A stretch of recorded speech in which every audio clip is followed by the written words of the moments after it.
Start करते हैं बालक। सेट नंबर 2 विद्युत धारा, सेट नंबर 2। सेट 1 हो गया था ना। चल कितना क्वेश्चन है इसमें? सेट नंबर 2 में 21 क्वेश्चन, 21 क्वेश्चन है। देखिए क्या करके।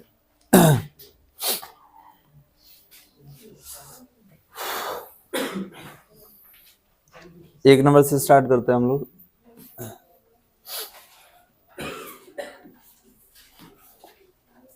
चलिए, आमीटर विद्युतीय परिपथ में उपस्थित मापता है, क्या मापेगा? विद्युत धारा, ऑप्शन नंबर 3। चलिए नेक्स्ट, आमीटर को हमेशा विद्युतीय परिपथ में किस क्रम में जोड़ा? श्रेणी क्रम में, श्रेणी क्रम में जोड़ा जाता है। चलिए नेक्स्ट, आदर्श आमीटर के लिए प्रतिरोध का मान कितना होना चाहिए? शून्य होना चाहिए, क्योंकि प्रतिरोध शून्य होगा तो करंट का मान मैक्सिमम हो जाएगा, महत्तम हो जाएगा। चलिए, ताप वैद्युत युग्म में प्रवाहित धारा को क्या कहा जाता है? सीबेक धारा, क्योंकि उसी में क्या किए थे हम लोग? हीट से करंट प्रोड्यूस किए थे। तो ताप विद्युत धारा कहिए या सीबेक धारा कहिए। विभवांतर का प्रतीक क्या है? V है। धारा घनत्व का ऐसे ही मात्रा क्या होता है?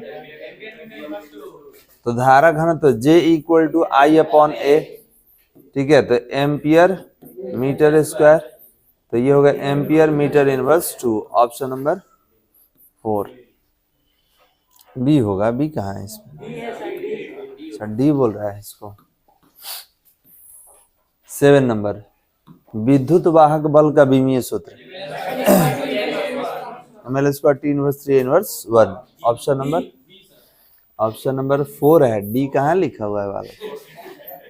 एबीसीडी याद हो गया क्या तुम लोग?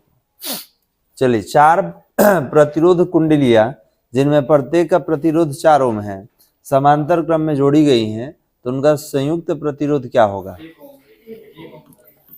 अब देखिए, ये गलत था, मैक्सिमम आदमी का गलत था। ये 4 कुंडली है 7 नंबर ना। तो इसमें ध्यान देंगे, अगर मान लीजिए कि 4 रखे हैं आप, 1 2 3 और 4, यही था ना बालक? प्लस और माइनस बैटरी से जोड़ देना होगा। तो ये भी 4 ओम, ये भी 4 ओम, ये भी 4 ओम और ये भी 4 ओम। तो याद कीजिए, समांतर क्रम के लिए फॉर्मूला 1/R1 करके था। तो 1/R इक्विवेलेंट कितना होगा बालक?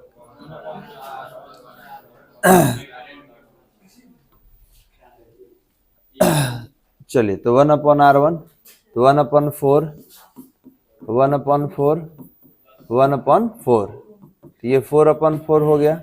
कैंसिल कर दीजिए 1, इसको उल्टा कर लीजिए, ठीक है। तो ये उल्टा होगा या वही रहेगा?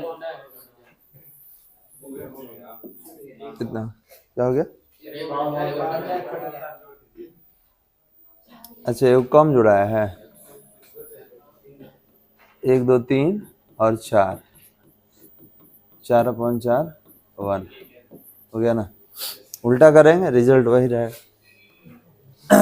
कितना हो गया? 7 8 था जी, 8 था। इसका मतलब कि यहाँ पे सुधारना पड़ेगा, यहाँ पे नंबरिंग हम लोग का 8 हो जाएगा, ये 8 नंबर। चलिए नेक्स्ट, 9 नंबर ले लेते हैं। अगर किसी भी सेल का विद्युत वाहक बल मापा जाता है, विभव मापी, ध्यान देंगे, विद्युत वाहक बल वो विभवांतर मापता है। विभव मापी एक्यूरेट डिवाइस है। तो यहाँ पे विभव मापी नहीं रहता तो बोल सकते थे, लेकिन यहाँ पर विभव मापी ही एक्यूरेट आंसर होगा, ठीक है। वो विभवांतर मापेगा। विभवांतर समझ में आता है क्या होता है? किसी भी लोड के दोनों सिरों के बीच का विभव का अंतर। अब विद्युत वाहक बल क्या होता है? जो स्रोत एनर्जी देगा ना, जहाँ सेल जोड़ते हैं, वहां विद्युत वाहक बल मापा जाता है। तो याद रखेंगे, इसका होगा ऑप्शन नंबर 4। किसी विभव मापी की संवेदनशीलता को बढ़ाने के लिए इसके अनुप्रस्थ काट के क्षेत्रफल को क्या करना चाहिए? देखिए, लंबाई तो बढ़ाना चाहिए, लेकिन ये पूछ किसके बारे में रहा है? ठीक है, तो ये क्षेत्रफल के बारे में। अगर ये नहीं रहता क्षेत्रफल, कहता क्या करना चाहिए, तुरंत हम कह देते कि लंबाई को बढ़ाना चाहिए। लेकिन ऑलरेडी मेंशन क्या है? क्षेत्रफल के बारे में बताइए, लंबाई किनारे कर दीजिए। तो याद रखेंगे, क्षेत्रफल को बढ़ाएंगे तो विभव प्रवणता कम होगा तो संवेदनशीलता बढ़ेगा। तो याद रखेंगे क्षेत्रफल को क्या करना पड़ेगा, बढ़ाना पड़ेगा। ये किसके बारे में पूछा है, क्षेत्रफल के बारे में। ये थोड़े बोला कि लंबाई बताइए, अगर ये नहीं रहता तब तो हम लोग लंबाई ही टिक कर लेते, लेकिन जब ऑलरेडी मेंशन है कि नहीं अनुप्रस्थ काट का क्षेत्रफल, तो क्या करेंगे, बढ़ाएंगे।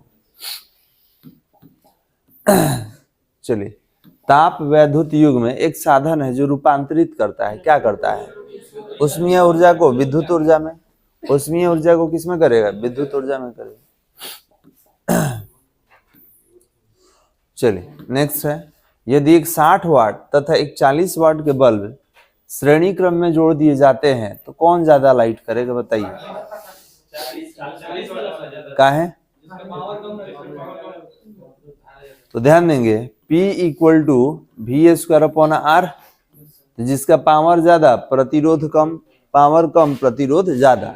तो आप बोलेंगे सर क्षमता 40 वाट का कम है, तो 40 वाट का क्षमता कम होने का मतलब उसका प्रतिरोध क्या होगा, ज्यादा। तो याद रखिएगा 40 वाट बल्ब का प्रतिरोध जो है ये ज्यादा होगा, तो जिसका प्रतिरोध ज्यादा वो ज्यादा उष्मा बनाएगा, ज्यादा उष्मा बनाएगा तो प्रकाश भी क्या होगा, ज्यादा। तो याद रखिएगा 40 वाला बल्ब जो है 40 वाट वाला, ये क्या होगा, तो ये ज्यादा ग्लो करेगा। चलिए नेक्स्ट, कह रहा है कि किलोवाट घंटा मात्रक है, ऊर्जा का मात्रक है। और इसमें एक चीज ध्यान दीजिएगा, मानक वोल्टता पर, मानक वोल्टता मतलब दोनों के लिए सेम वोल्टेज है, क्योंकि वोल्टेज चेंज कीजिएगा तो ये फॉर्मूला नहीं ना लेंगे P = V²/R, तो इसमें V को आप अचर रखें तब ना रिलेशन बता रहे हैं। तो याद रखिएगा आप जोड़े हैं श्रेणी में, लेकिन वोल्टेज दोनों का स्टैंडर्ड एक ही दिए हैं। नेक्स्ट 14 नंबर, स्वस्थ मनुष्य के शरीर का विद्युतीय प्रतिरोध 4 से यार, ये तो किसी का गलती नहीं होगा। नेक्स्ट, किसी परिपथ में धारा का मापन करने के लिए लगाते हैं अमीटर, धारा मापी नहीं लगाते हैं, दोनों, तो क्या होगा, ऑप्शन नंबर 4 हो जाएगा। चलिए, वैद्युत चालकता का प्रतीक क्या है, सिग्मा। V से मापा जाता है, उच्च और निम्न प्रतिरोध दोनों मापा जाता है। चालकों के जाल से धारा प्रवाह को समझने के लिए उपयोग होता है किरचॉफ का नियम, कौन सा, पहला। अब तो पहला दूसरा नहीं दिया है, लेकिन यहाँ पे कौन होगा, किरचॉफ का।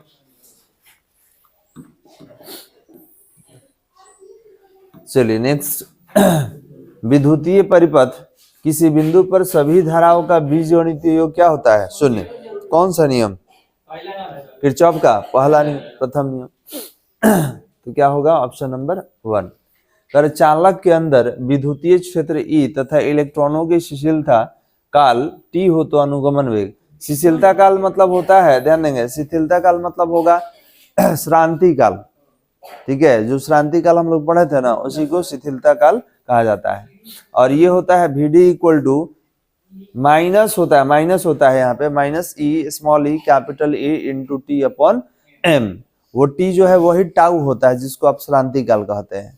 तो माइनस दे या नहीं दे, परिमाण तो यही होगा, ठीक है, क्योंकि वो वेग जो होता है वो वेग को कम करता है। अनुगमन वेग क्या होगा, कम हो जाता है, बहुत कम होता है, क्योंकि क्षेत्र के विपरीत दिशा में होगा, तो माइनस रहता है, ठीक है। अगर माइनस नहीं भी है तो भी क्या होगा, यही होगा, ठीक है। ये ओम के नियम के अन्य व्यंजक में निकाला गया था। चलिए नेक्स्ट, करा किसी चालक से प्रवाहित धारा होती है तो I = NE × A × VD, क्योंकि आपको पढ़ाए थे कि VD = क्या होता है, I/NE × A। इसको धारा घनत्व I/A को J बना दिया जाता है, J/NE। तो ऑप्शन नंबर कौन होगा, फर्स्ट। क्लियर है बालक। चलिए नेक्स्ट, इसको यहीं पे रोकते हैं, नहीं